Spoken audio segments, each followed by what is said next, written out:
Hello there, and welcome. I am at Silverstone for the CSCC Motorsports and Classics, and let's see what racing we've got today. Let's see. Let's have a look.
race over the 299 TVR in the hands of Jack Smith is not really pulling away, is he?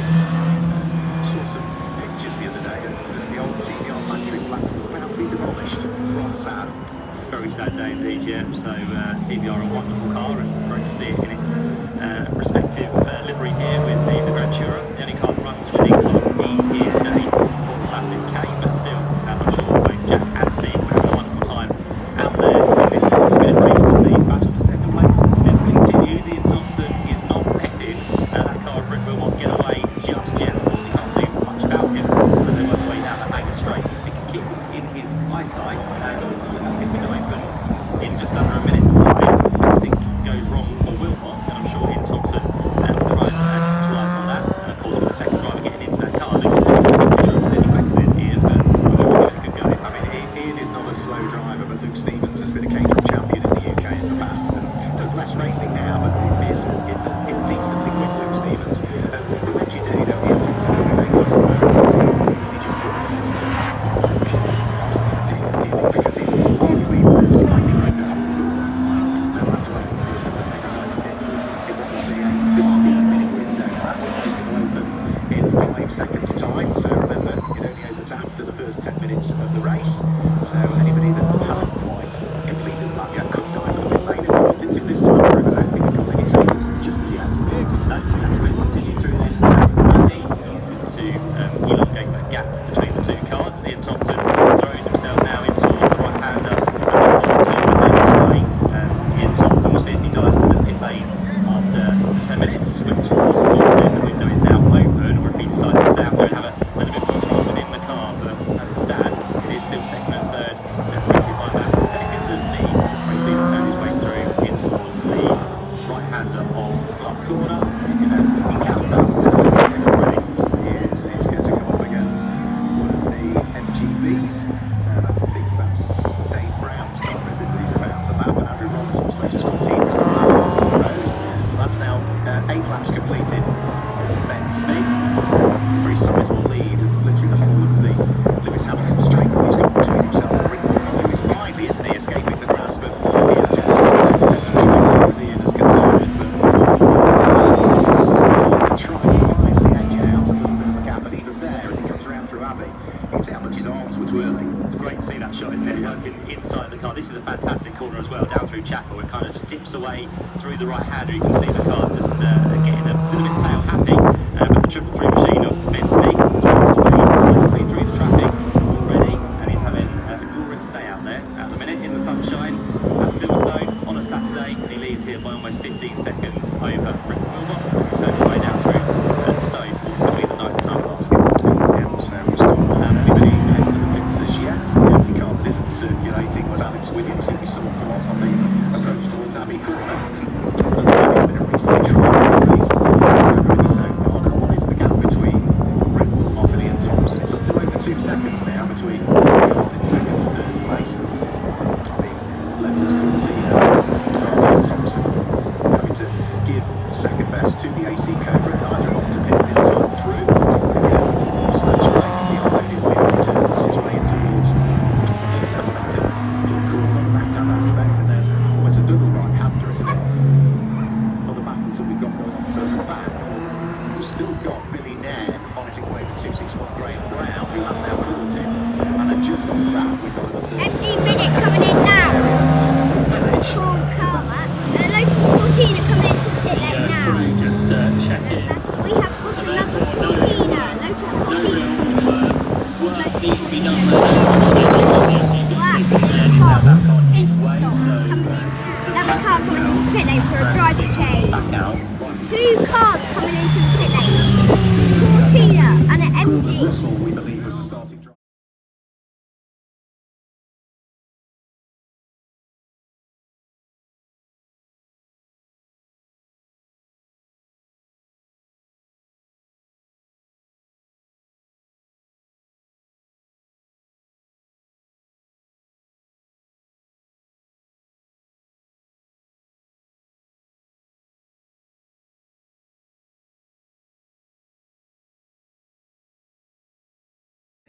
very, we don't see him racing as much now as we used to, but he could go well into The field as it stands. Yeah, he was about a second slower in qualifying the whole time that Ben's knee set, but it's really rocked away, hasn't he? The best of the squad was at the moment, Charlotte. It's probably Dean Halsey in the Jaguar, who's coming under pressure from Dave. Norman, not that further back from there, at the wheel of the So there's that little triangle. It is going to be the MGB starting towards the sharp end. Stephen Collins, who has rather gone backwards a little bit from his starting position. He's down to 6th, having set the 4th fastest time in qualifying. Number 82 going through. J6 Cooper couldn't quite work his way through there, but there could be another opportunity once they come out of club down the Hamilton Straight. They'll bring up towards Abbey Corner, and now that Beamer and Jaguar are starting to slow each other up, it's bringing back into the mix the next car up, which is Stephen Collins at the wheel of his MGB Roadster. Stephen sitting now final place inside the top 6. Ben's knees through as well there, so just as they crossed the line, he went through to take the lead. So Ray Barrow was a little bit slow down the Hamilton Straight, which is quite unusual. So let's see if Ray is okay. To be fairly good in second place, but now starting to come under a little bit of pressure from Dean Halsey. So Ben reclaims where he's been the most of the day, the front of the field. But let's see if Ray Barrow can retaliate as they head their way through Chapel for what's going to be the 4th time of asking. Dean Halsey, though, in the Datsun's going to give it a good go. He is, because he just set the fastest lap of the race last time through. 1 minute 20 point for the Chevrolet Camaro of Ray Barrow, who by the time we get up towards Stoke Corner is already in the Lotus from Ray Barrow, the Chevrolet Camaro from Dean Halsey at the wheel of the Datsun 240Z. Who's next up in what will be 4th place? It is still Claire Norman, who is still palming away the aspirations of Dave By in the Jag, and then the next one will be Stephen Collins at the wheel of the MGB. After his gravity moment, it does look as though Ian Bergin has now been called up by the recovering number 16 in Anthony Staines. Yeah, Ian almost had another moment there, exactly the same corner, and just managed to catch it as his arms were working 10 to the dozen to try and keep the car in a straight line. There's the Austin A40 going through as well, so a lovely move on Colin Claxton. He runs very wide on the exit of the final corner, and as they run side by side down towards Abbey, who is going to come out best here? I think it will be Colin. Oh, I could be wrong, because back down the inside line comes Mark Clapman. That's still going to be side by side, and one of those cars, as Mark points out, has got no rear window now. Yeah, I'm sure it was there yesterday in testing, but Mark Clapman's Austin A40, I just spotted he got no rear window in it. Finally, is Clapman going to go through? Yes, he does. Colin Claxton finally has to...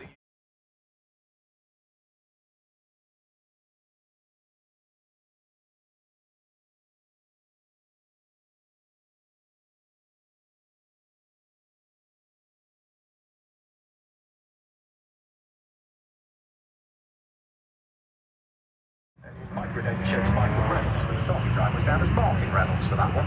And alongside is Guy Connew, Lawrence Coppock and Tristan George line up on row 14. The next race Jack Stewart and Martin today Reynolds on row 15, because I think Martin Reynolds has withdrawn the Ford Mustang possibly. We have got That is James some Ford cool alongside cars Ollie in Graham, this Cy one. Frowen and Harry Get Fox your eyes Edwards, peeled Andy on Whiting, Chris Hetherington, and hope you Rob enjoy the Batten race. and Rob Hubbard line out all, what's that, 19 rows of the grid for this one. So a very, very full grid indeed. So the car's now coming up into position with, on that pole position, the 66 machine, which is the TVR Tuscan Challenge, the 4.5 litre, which finds itself in Class T, and have the BMW alongside, which again, Michael Russell hasn't quite pulled up where he should be.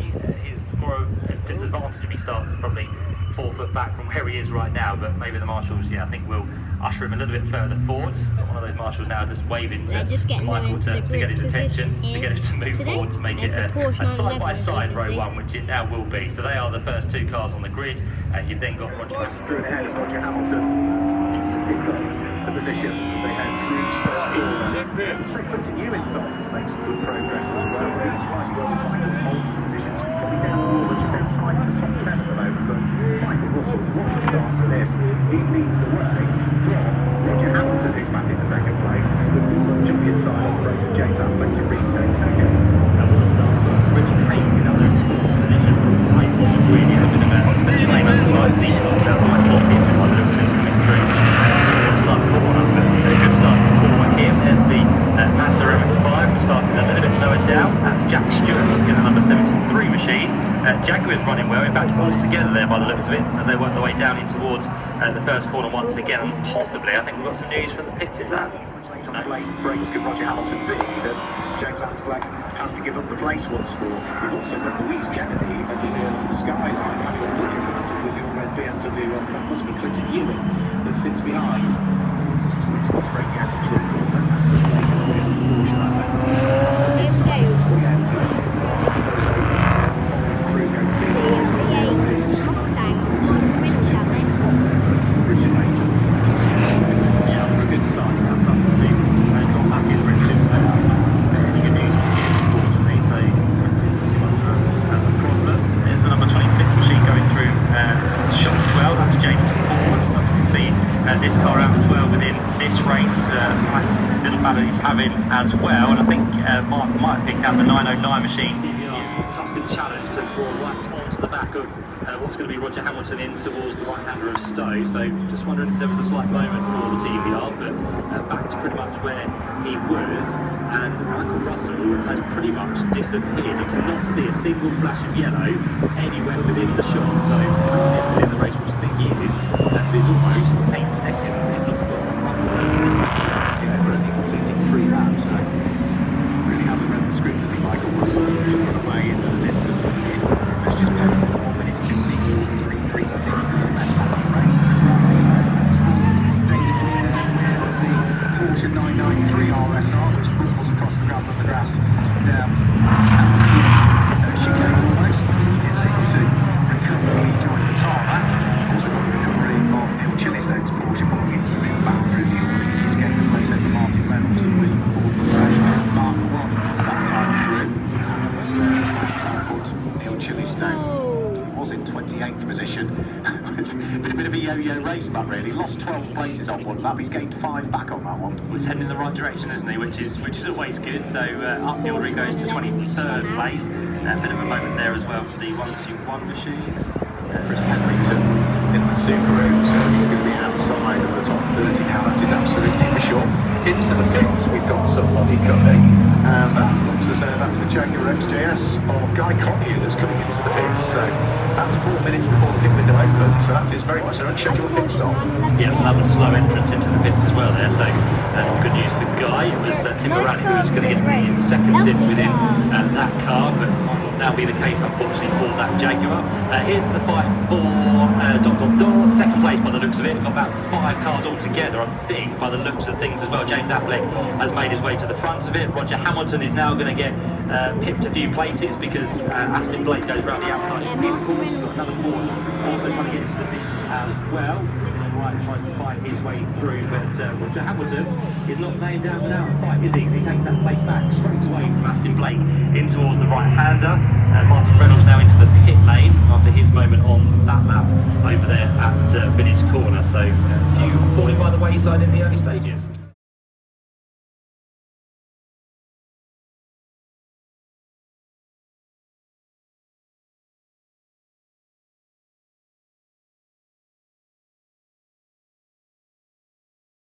We are back in the paddock now. Martin Reynolds was broke in his Ford Mustang, so thanks for watching, and there's more videos coming up, so thanks for watching, bye.